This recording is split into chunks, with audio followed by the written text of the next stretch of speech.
2 দিন ধরে না খাওয়াই আছি, কারণ জামাই খাওয়াই দেয় না।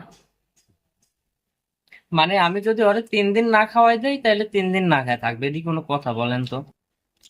প্রত্যেক বেলায় আমারে খাওয়াই দিতেই হইবে, যেমন তা- সকালবেলা খাওয়াই দেয় না, এই কারণে আমি খাই না। মানে রাতে কি হয়েছে, আমি রাতে বাবুরে খাওয়াই দিতেছি, সব সময় তো ওই বাবুরে খাওয়াই দেয়। তো আমি রাতে বাবুরে খাওয়াই দিতেছি, এই জন্য অনেক কইতে মনে নাই যে তুমি খাও।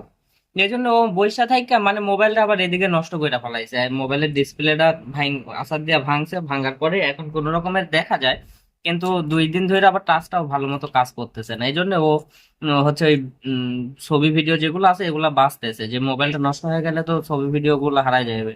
এই জন্য ও ব্যস্ত আছে, আমিও আর কিছু কই নাই গো। মানে এই ভিডিও গুলো অন্য মোবাইলে পার করে নিলে তো বাচ্চা যাবে, নাহলে মোবাইল যদি নষ্ট হয়ে যায় এদিকে তো আর ছবি ভিডিও গুলা পাওয়া যাবে না।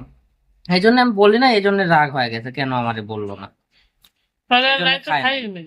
রাতে খাই নাই, সকালে খাই নাই, এখন দুপুরে আমি খাওয়াই দিতেছি, তাইলে খাবে না, এটা খাবেই না। এটা একটু অনেক বিরক্তকর। অবশ্যই এটি বিরক্তিকর, ঠিক না বলেন? যে প্রত্যেক সময় কি আর খাওয়াই দেওয়া সম্ভব? দেখা যাচ্ছে যে সময় ফ্রি আছে ওই সময় না হয় খাওয়াই দেওয়া গেল। আমার সবসময় খাওয়াই দিতে হইবে, এটা আমার অধিকার, মৌলিক অধিকার। আজকের তরকারিটা অবশ্য সেই তরকারি, ছোট মাছ, একটু দেখাও না। ছোট মাছ, তারপরে হচ্ছে গাদি, আর হচ্ছে আলু দিয়ে চচ্চড়ি করা হয়েছে। আমি না ছোট মাছ দিয়ে গাটি দিয়ে আলু দিয়ে চচ্চড়ি করছি, আর আমার মা আর নানু ইস করতেছে, কয়, কি ছোট মাছ দিয়ে কেউ এগুলা খায়? পরে আমি কইলাম আমি ইউটিউব দেখে রাঁধছি, মানে আরো বেরিয়ে খায়। মানে এরা মানে কই কি তাহলে পেটে গেলেই হইল। এর মা আবার মানে একটু বেশি ভাব নেয়, মানে যাই রান্না যাক তাই নিয়ে ইস ইস ইস ইস করে হুদাই। এদিকে মানে ওরাও যেটি খায় ওইটিও যদি কওয়া হয় যে রান্না করছি আমরা, তারপরে ইস এই যে মানুষ খায়, মানে অদ্ভুত টাইপের। মিথ্যা কথা বলছে আমার আম্মু। নিজের মার নামে কইছে তো সত্যি কথা, এই জন্য কইতেছে মিথ্যা কথা কইছে।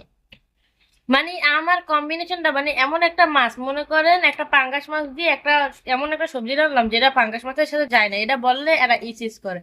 কিন্তু আসলে আমি এখানে দেখছি কি মানুষ সব সবজি দিয়ে সব মাছ খায়, আর খাইতে বেশ ভালোও লাগে, কিন্তু এরা তো জানে না এভাবে খাই না, কারণ আমার কাছে উইয়াত লাগে। যেমন চীনের মানুষেরা ইঁদুর টিকটিকি খায়, আপনাদের কাছে কি ভালো লাগবে? আপনারা তো ইসি করবেন, কিন্তু আমার কাছে অনেক টেস্টি মনে হয়।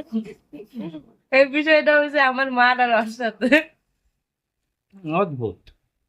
আমার মায়ের এই যে অদ্ভুত করে ভিডিও দেখাই, এমন তাতে সাথ দেয় না, কাইটা আর কুল পারবে না। সত্যি কথাই তো কইছি, সবসময় তো যে কোনো জিনিস রান্ধলেই ইস ইস। সেদিন সজনা দিয়া হচ্ছে বড় মাছ রান্ধা হয়েছে, কইতেছি ইস সি, সজনা দিয়া কেউ ইয়া খায় কোন তো? মিথ্যা কথা বলো, সেদিন বলো সজনা দিয়ে তো বড় মাছ ভালোই লাগে। একদম মিথ্যা কথা কিভাবে ভালো লাগে রে বাবা? তোমার মা কইলো না ইস? কষি সজনা দিয়ে তো ওই বড় মাছ খাইতে ভালোই লাগে।